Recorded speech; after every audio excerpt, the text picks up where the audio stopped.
is it something you feel that maybe in yesteryears you should have achieved this acknowledgement, or do you think the timing is just about right? I don't know. Just to have it anyway.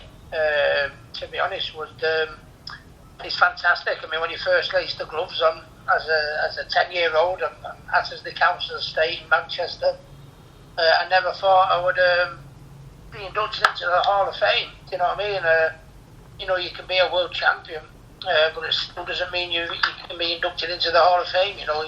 So many. If they consider you an elite world champion, I guess, is why you get inducted into the Hall of Fame. So I think it's got to go up there with some of the best things I've done in boxing. To be inducted into the Hall of Fame is still unreal. When I first started on this journey, I never thought that these days would happen, but here it is.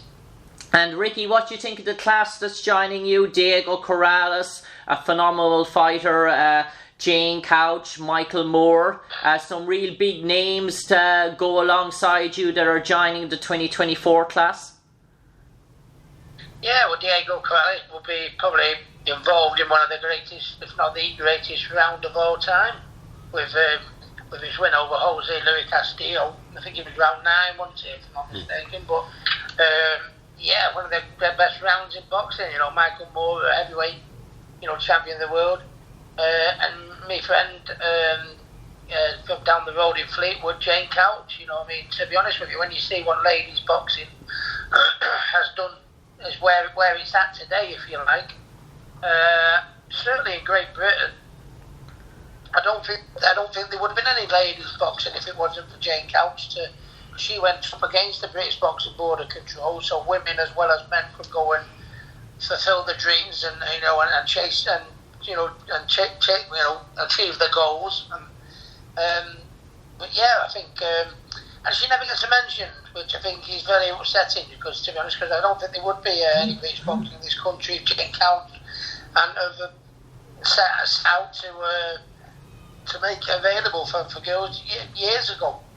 So I think she's the main reason why British boxing is what it is today for the ladies. And I suppose throughout your career, Ricky, you always had great self-belief and inner belief and grit that you were going to make it to the top of the game. But was it really that victory over Kostya Tszyu that made you think, yes, I could be one of the real boxing greats here, that yes, that I am one of the best in the business? Was that victory really one of the defining moments of Ricky Hatton's career in terms of transforming him from a really, really good boxer to a world-class boxer?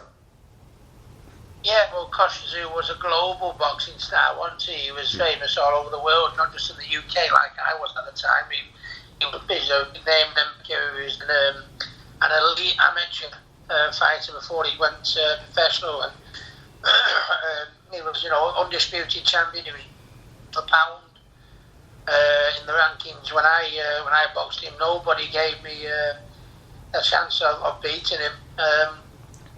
But no, I believed in myself. I believed in my game plan. I believed in my ability.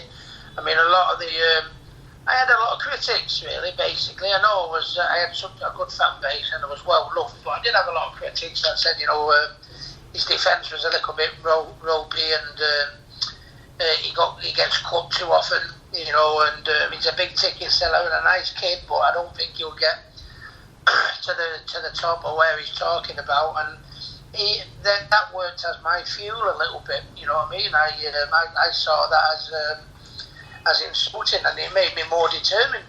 And obviously, when you look at the fight against Kostya Tszyu, to fight such a punching machine of such a formidable champion, and to make him quit on his stool after 11 rounds, I mean, and that's because the self-belief was in. There was times in the fight where I thought, he's hurting me here, that body shot hurt me, or that jab or right hand hurt me, and that, but dug in because I know I always want to prove the critics wrong, and prove that I was an elite fighter. I wasn't just this good kid from next door who was a good body puncher and held loads of tickets. No, I believed I was better than that, and I think that's what pulled me through the victory against Kostya Tszyu on the night. And I think that belief, that is why I guess I've been inducted into the Hall of Fame, because without that belief, I wouldn't have won the fights and I wouldn't have got there, yeah. And when that victory over Kostya Tszyu, Ricky, I suppose some people can look and maybe take, okay, we've achieved our game, we've achieved our plan, let's try and maybe take an easier sort of an opponent now in our next sort of 2 fights or something, and before a big sort of clash again. But the opponents you fought after Kostya Tszyu, Carlos Mauza, Luis Calasso, Juan Orango, Joey Luis Castillo, you never shied away from the challenge in your career. The big names, the big Mexicans, the Puerto Rican sort of fighters.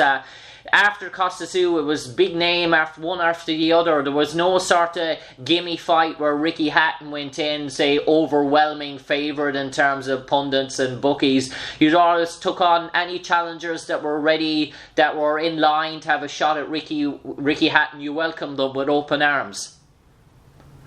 Yeah, I think starting with the Kostya Tszyu fight, I think my next 4 fights were of victories against current world champions. I mean, Miles was the WBA light welterweight champion, and Calazo was the WBA welterweight champion. Then I moved back down to Juan Orango. He was the IBF light welterweight champion. And then Jose Luis Castillo, who I think he was in the top 10 of the pound for pound rankings at the time. And then obviously you think Floyd Mayweather, and then my first defeat and knockout defeat was a very hard blow, but my next fight I boxed in front of 55,000 fans at the Man City Stadium. Then Paulie Malignaggi, and then Manny Pacquiao. So yeah, I mean, the one thing they can say is never shied away from a challenge, and I think with that attitude, I think that's what sets.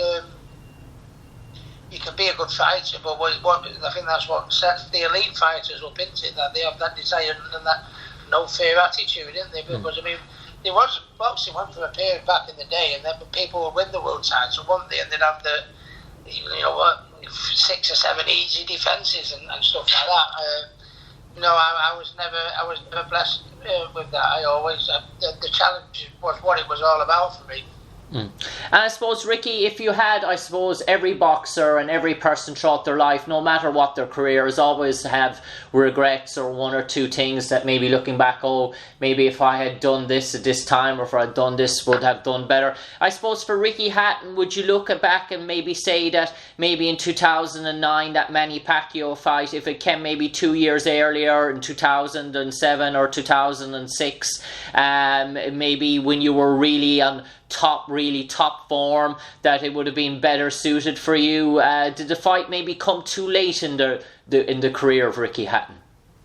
Yeah, very much so. There was a lot of miles on the clock, and obviously what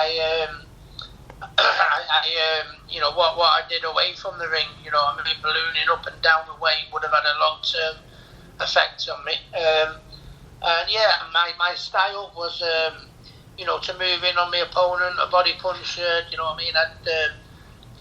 don't think my defence was as bad as what people made out, but my style was, to probably take 3 to get 1 in.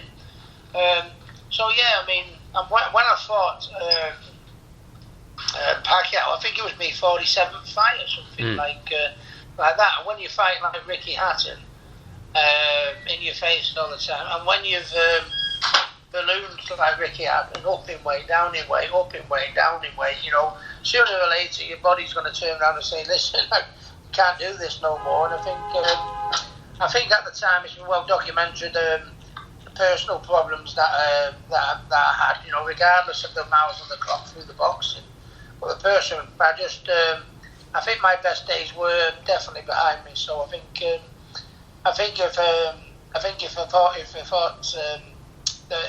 Mayweather and Pacquiao fought the Ricky Hatton Kostya Tszyu did, I'm not saying they'd have won them. I'd have certainly been, I'd have most certainly stood a better chance for definite, yeah.